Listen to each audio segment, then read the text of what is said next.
Welcome to the latest episode of 5 on the Floor on the 5 Reasons Sports Network. Thanks for joining us on your favorite podcast app, on Apple Podcasts, on Android, Spotify, or the 5 Reasons YouTube channel. Make sure you hit like and subscribe. Also, check out Off the Floor. That's our Discord server. Link right here in the description. You'll bypass the Apple upcharge. This is the place for the most heat anywhere. You get access to 10 different channels, including our draft channel, our other NBA channel. We've even got an esports channel on there. It's all on there. And you get access to our stage shows as well. So check it out. The most heat information and conversation. It's Off the Floor. Link right here in the description. $2.99 per month. That gives you access to everything. You can cancel at any time. Also, check out Prize Picks. Use the code 5, F-I-V-E. Put down $5. You get $50 to play right away. Prize Picks is the official fantasy partner of the 5 Reasons Sports Network. Is legal again in the state of Florida. You can play up to 6 players together across the sports spectrum. And again, you can play the flex plays now, the Taco Tuesdays. It's all back on there. So check it out. It's prizepicks.com, Google Play Store, or the Apple App Store. Use the code FIVE. And now, today's episode.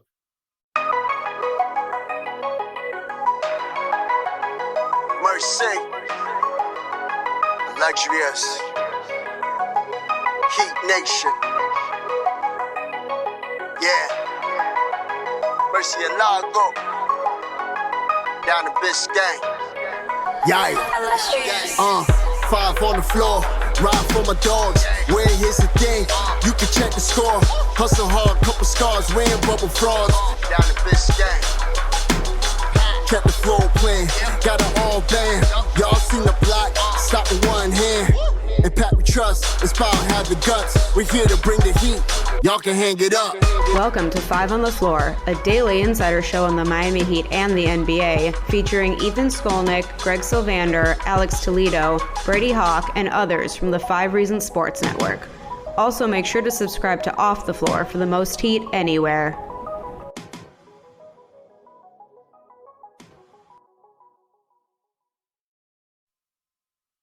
All right, welcome back to 5 on the Floor. Here's today's floor plan. I'm Ethan Skolnick. You can follow me at Ethan J. Skolnick on the 5 Reasons Sports. Apologize for the quality of my voice, which is even worse than usual. Alex Toledo, you can follow him at Tropical Blanket. We're going to give you sort of a preview of Game 2. We're going to get into the adjustments that Erik Spoelstra may make, should make, could make, but he doesn't really need our help because this is a stat that's been out there. When he's lost Game 1 in a playoff series, he's 10-3 in Game 2. That includes last year. When without Jimmy Butler, they won Game 2 in Boston. Didn't win again, which may be what happens here. But he has done very well with the adjustments from Game 1 to Game 2 historically. Check out the other 2 episodes that have been up between games. One, Eternal Bass and I did on Tyler Herro's extension. How much is he worth? That one got a lot of downloads, not surprisingly. And also Digital Adele and I, went through the 20th pick options now that we know that that's where the Heat are going to be drafting. So both of those episodes are up, and now we'll get back to the series. Alex, we're going to go through 5 things that they could do. I'm going to throw them at you, and you tell me whether or not you would do it and he will do it, because those are 2 different things. Okay, so let's start here. The most obvious change that he can make is put Davion Mitchell in the starting lineup for Alec Burks. Would you? Will he? Would I? Absolutely. Will he?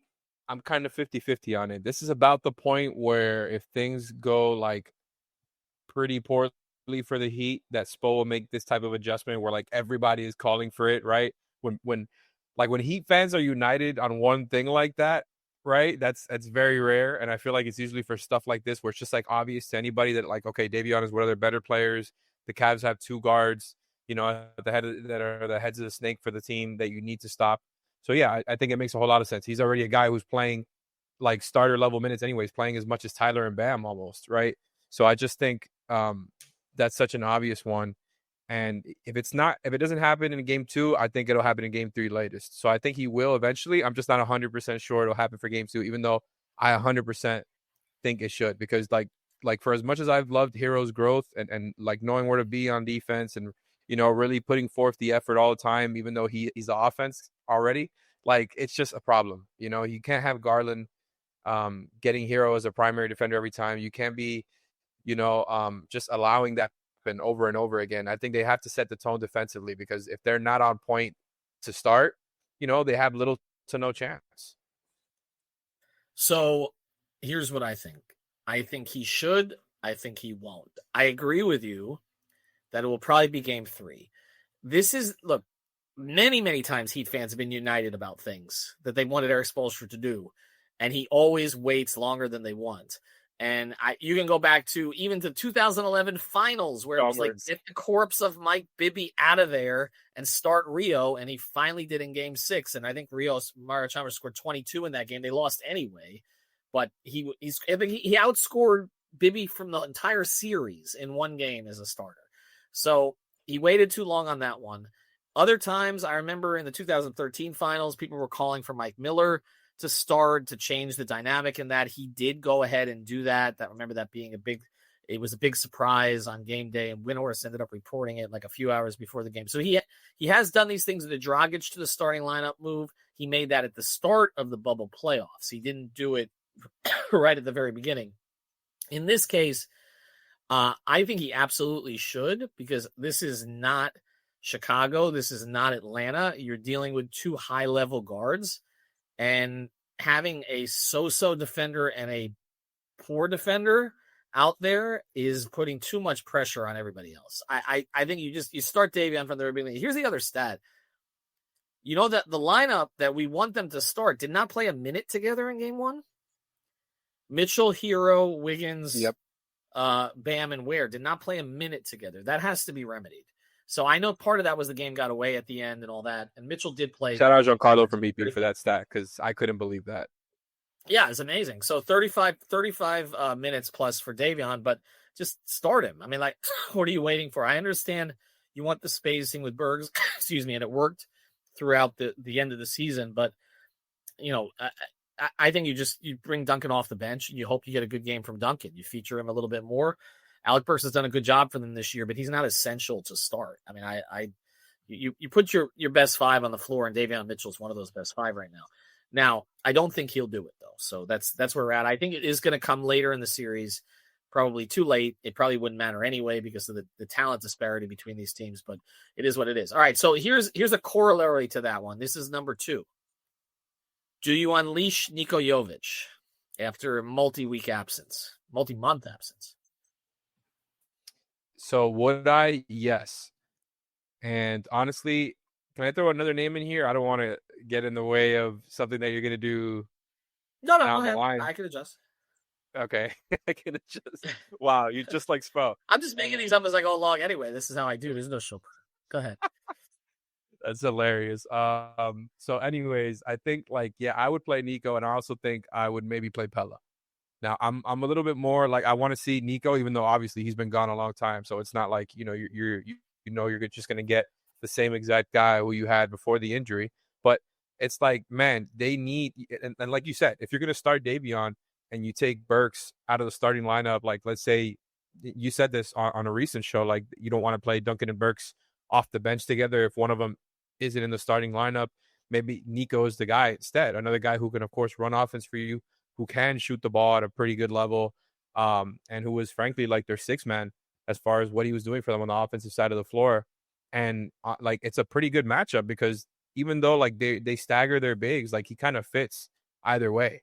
He fits in lineups next to Ware, he fits in lineups next to Bam. We saw that one game where we saw a little bit of Jovic at the 3 with Bam and Ware. Like they can try that out, but it just feels like classic Spo isn't gonna really bring him in until very late in the series, just because of the situation with his injury where he was gone for so long. But he was such a pivotal player for them, and this team needs all the help it can get on offense.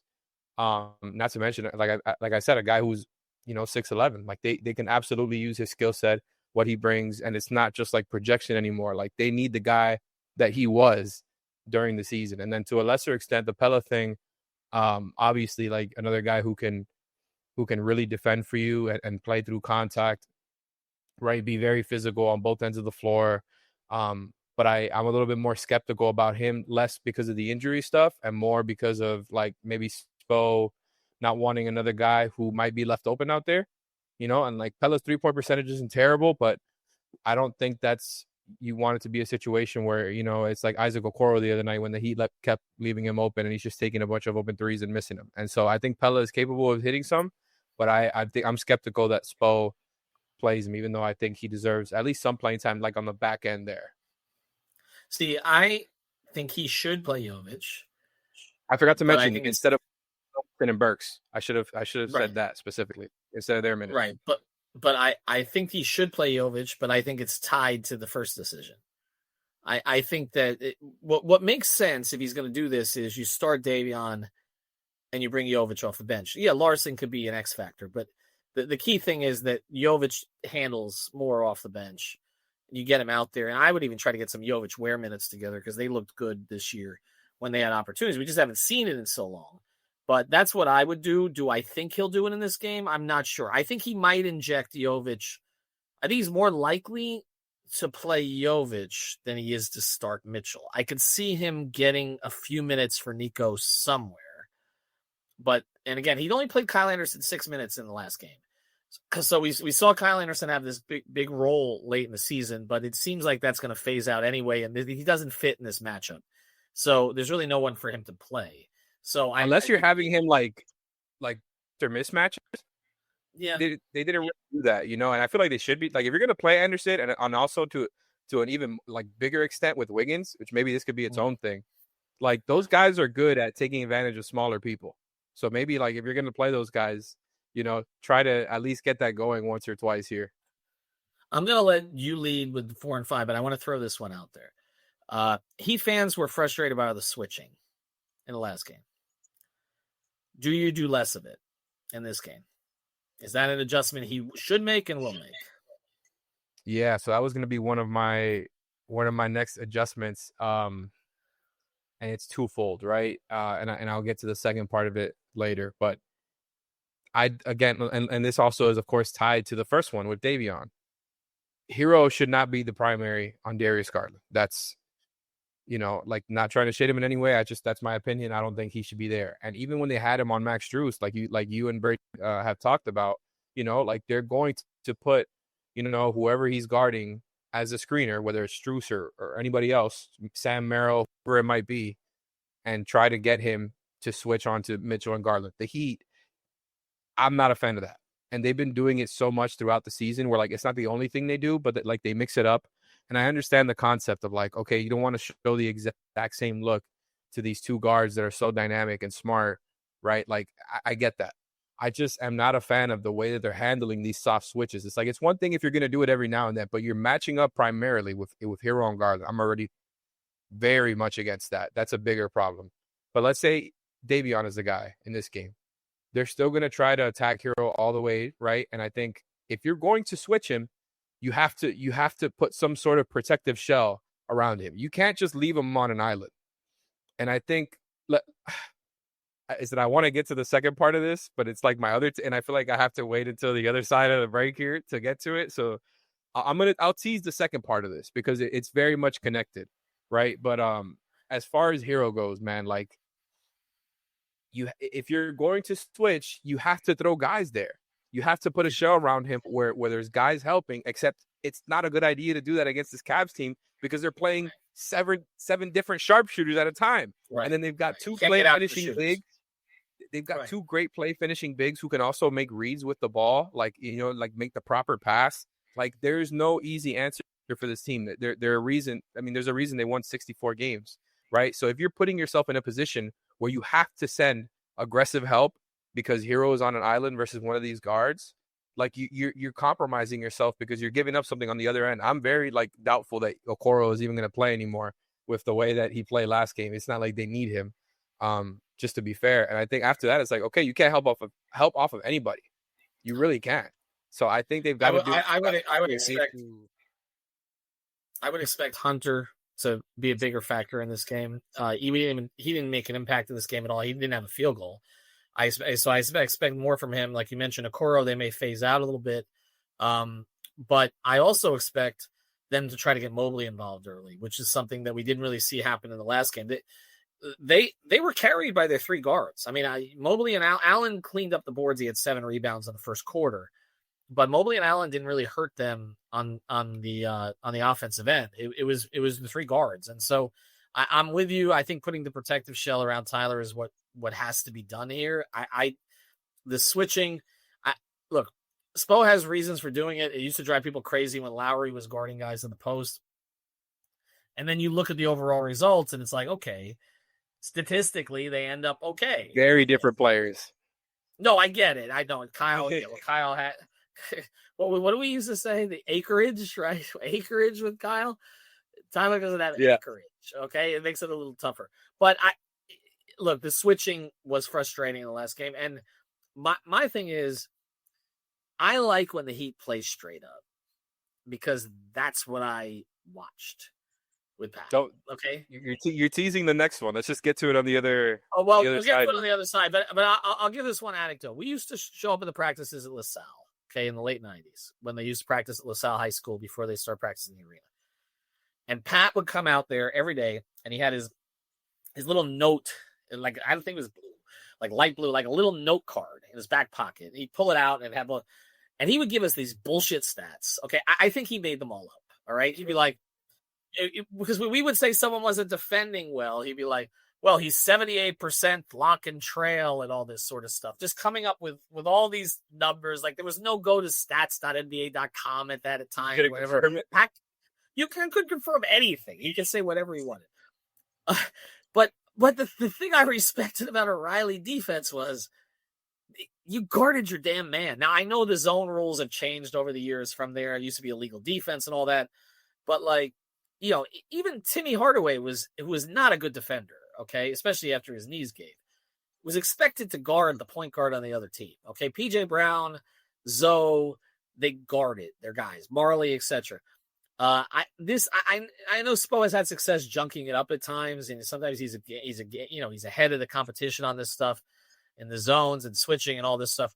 But I just like when they just give me Keith Askins guarding the ball. Okay, like that's what I'm used to. If I sound old, I'm sorry. Anyway, on the other side of this, we'll get to your fourth one, and then I have a fifth, so I'll let you start in the next one. I do want to tell you about a great sponsor of the 5 Reasons Sports Network, our friend Erik Rubenstein. He guards his man. Well, actually, he takes on the other attorney. You got to reach out to him if you have a car accident. Okay. Also, you got to check out his Instagram. It's Attorney Rubenstein, again on IG. Or give him a call at 877-829-3742. That's 877-829-ERIC, ERIC, or ericrubenstein.com. He went to St. Thomas University, grew up in Lauderhill. He's a Miami and South Florida guy, huge Miami Heat fan, and he's the best at what he does. So check him out, again, on Attorney Rubenstein. Even as an alter ego, Ruby. You really got to follow the IG. Again, it's ericrubenstein.com for all of your personal injury needs, especially if you have a car accident. All right, give me number 4 here. Okay, so I thought I was going to do 4 and 5, but I guess I'll combine them all into one because they are kind of related anyways and tie back to what I was talking about with putting a protective shell around Herro. Even though I think that if they are going to switch, you know, Herro eventually, like, I mean, occasionally they should put a protective shell around him. I think they should try to minimize doing that as much as possible. Like you said, I think they need to find a way to try to stay as straight up as possible, even though it's much, much, much easier said than done, because that is what NBA offenses are designed to do, is take you out of your comfort zone. Right. And I think like the show and recover, I think they need to lean into that heavily.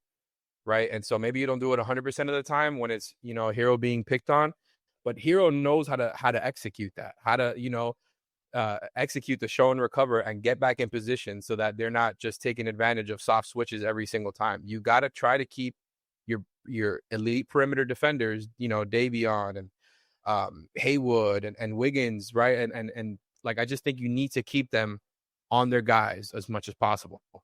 And look, they're running off-ball screens at you all day long, trying to switch these things. I just think you can't concede it. I think you can't concede it. You have to work through the hedge and recover. And yeah, like just like any other coverage, there's pros and cons to it. And there's ways that you can take advantage of it. And I think it's just about picking what is the most optimal thing to do, right? And I just really do not think soft switching Herro over and over again is the most optimal thing to do. So even if there's ways you could get picked apart by good passers like Garland and Mitchell, in a show and recover, right? I just think I feel like it's a better game plan for what they have, especially if they're going to start Davion. I just think like you keep Davion and Wiggins matched up onto Garland and Mitchell, whoever takes who, right? I frankly don't care about that as much as I do just having them on the floor together to start the game. Like I think you need to keep that, you know, as straight up as possible. And then on the other side of that, what I was teasing before is what happens with Ware, right? Because that is the other side of this targeting Herro thing, is that a lot of times they're targeting Herro and Ware, right? They're like, those are the two guys that they're putting in the pick and roll every time. So I think they have to show and recover on the guard side, defending the pick and roll. And then Ware, like he was getting put in a bad position because of, guys being able to penetrate and get through on Herro and others, right? The perimeter defense was just bad, straight up bad last game for the Heat.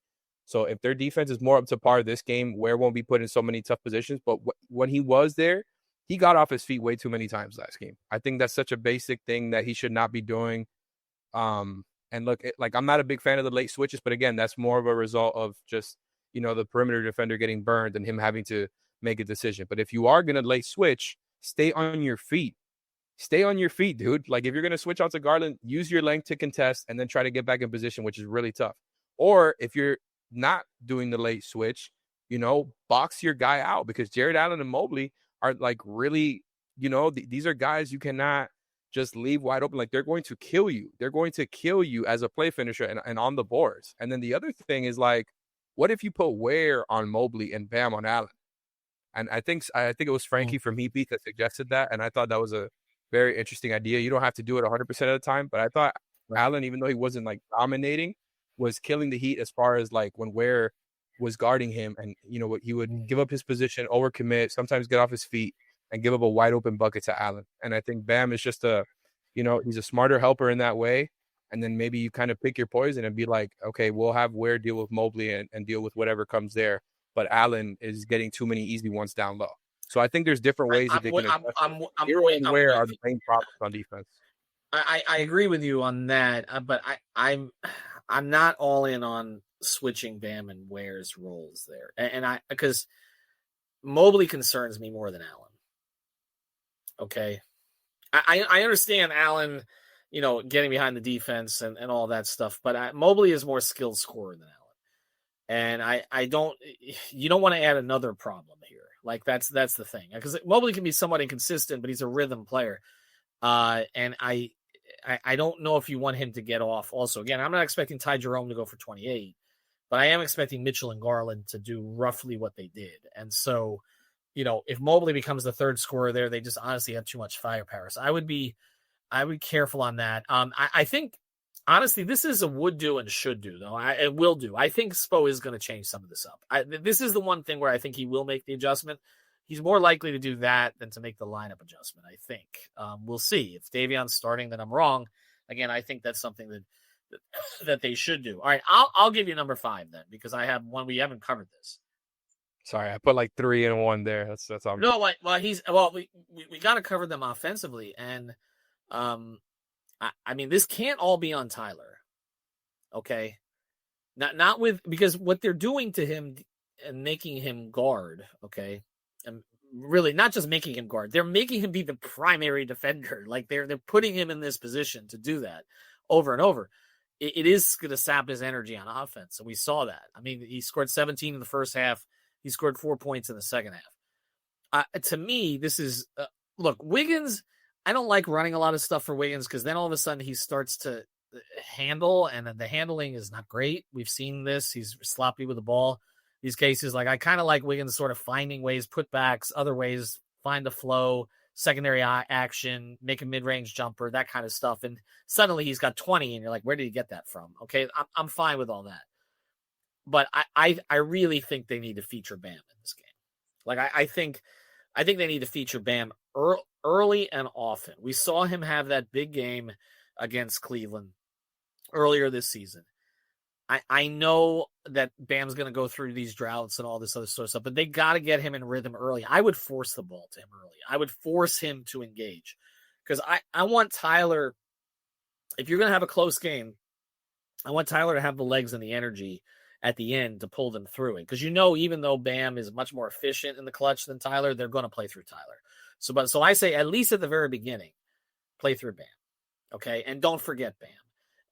And look, let him step up into this situation. Okay. I mean, he obviously feels he's better than Mobley. He feels he's better than Allen. Okay. Prove it.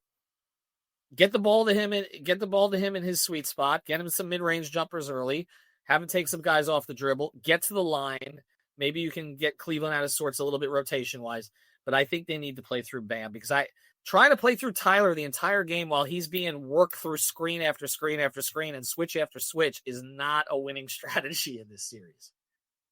Yeah, and look, hopefully, they're not switching Tyler as much, but you're 100% right that they're going to try to attack him regardless of what the Heat are doing. Like, they're going to be relentless in that, and they're so good at getting early offense. And, like, if something is, if the first part of their offense is kind of neutralized, they can get over to the next thing. They have so many guys who know how to just play, right? So they're constantly putting pressure on you, man. And I just think in general, like, Herro is not, for as good as he is not good enough, like you're saying, to be able to, just be the first option and also be targeted 100% of the time. Like, and this is nothing new for him. He's used to being targeted for years and years now. Like, him and Duncan are the ones that constantly get targeted and put in screen and roll. The difference is now, like you're saying, is, he is carrying the offensive load for them. And even though, like, Bam and Wiggins have been getting off, like, a good amount of shot attempts, you're right. Like, they need to, I think, feature them in a little bit more as far as getting those guys into their spots. And I think they've done a decent job, like, when Wiggins was playing throughout the season there and doing that. And I think they need to get back to that a little bit. I'm with you that I don't want him handling, like, high pick and roll, making decisions. He's just not, like, even though he's a willing passer, he's not a great passer as far as, like, making the reads, like, very quickly and being a quick processor. It's not that he's a ball hog or anything like that. He's just not an advanced passer. So you don't want him having to create a bunch, right, and doing a bunch of high pick and roll action. I'm not calling for any of that. What I'm thinking is, like, what kind of was alluding to before was the Cavs, with all these sharpshooters and all these guards that they have, that's a lot of smaller dudes, man. And Wiggins, that's one of those things that was such a pleasant surprise about him, is that he's almost automatic down there with that little post hook when he has a smaller guy on him. Even though he doesn't seem that strong, he is. And that post hook, the touch is clean. I think they could use those extra buckets. So I'm not saying try to, run your whole offense around that, like making your new Jimmy, mismatch hunting all the time. But I think they should mix that in a little bit more because the Cavs, like, it's not like the Celtics where they've got wings and great defenders all around. Like, the Cavs have some guys that you can take advantage of despite their great team defense. And I think at that way, like, you can at least collapse if they start to send two. And if not, like, he can really take advantage one-on-one with that post hook. So I think that's like a lesser extent, right? But I think they should mix that in as well as what you're saying with Bam, like getting him to his spots. Would love to see some inverted pick and roll, like, I think, like with Tyler or Duncan using their shooting gravity with as screeners there for Bam to try to get him downhill. Like, the Cavs do that stuff with Mobley. So speaking of, like, that Mobley Bam comparison, I think that would be a great opportunity here, like you're saying, to use that, added attention that Herro is getting, and of course that Duncan gets against them, right? And using those guys as screeners to try to get Bam, some sort of lane downhill. They got to do all that stuff. And speaking of Duncan, I think they should, like you said earlier, probably try to feature him a little bit more, and because that's just one guy that you can generate offense through. And hopefully if Nico plays, that's another guy they can give the ball to a little bit just to handle and take some open shots. I'm sure they won't ask him to do too much, and I'm sure they wouldn't play him, like, right back in that 6-man role that he was. No, but that's another guy who helps there. So yeah, like, there's things that they can do on both ends for sure, to increase their chances, even though those chances are, very thin. Yeah, no, they are, but he's got 2 days to work on it. And I guess to finish the exercise here, will he make those changes? I think it's harder for him to say we're going to play through Bam. I feel like a lot of that is organic based on how the defense is playing them and sort of who has a hot hand early. But I do think it should be an emphasis. And I'm with you on Wiggins. Wiggins has been an interesting player to watch here because there are some things he just doesn't do very well. And for a guy who was he's so hot and cold. Right. But there's other things but then all of a sudden he's got numbers and you're like, where did the numbers come from? Like, he had these stretches where it's like, oh, this guy looks like an all-star. And then it's like, oh, wait, and then there's other forgot about him for 2.5 quarters. Right. He can't dribble. He's not rebounding. And you're like, wait a second. What is? But then he has, like, that other game the other day where he finished, like, 8 rebounds, 8 assists. Like, he's such, like, he's an enigma sometimes. He is. And I think that's been, they finally found the right role for him in Golden State. And, we'll see if they find the right role for him in Miami. All right. So those are adjustments that Spoelstra can make before game 2. We'll see which ones he does make. I feel like the Heat will be, they'll have their feet planted a little bit better in this game because it's not like flying from Atlanta all that. They've been in Cleveland now for a couple days. There ain't a whole lot to do there. I lived there for a year, I can tell you. So I'm sure they'll be well rested for this game. You're not flying over for game 2? No, and then no, I'm not. And then game 3 on Saturday at 1:00. We'll all be at that one. All right, subscribe to Off the Floor, Prize Picks. Use the code 5FIVE. Check out the recent episodes that we've done. We've been doing more episodes of late. We don't know how long this thing's going to go, so we might as well burn them now. Have a good one, everybody. Thank you for listening to the 5 on the Floor on the 5 Reasons Sports Network. After all, someone needs to listen to my dad.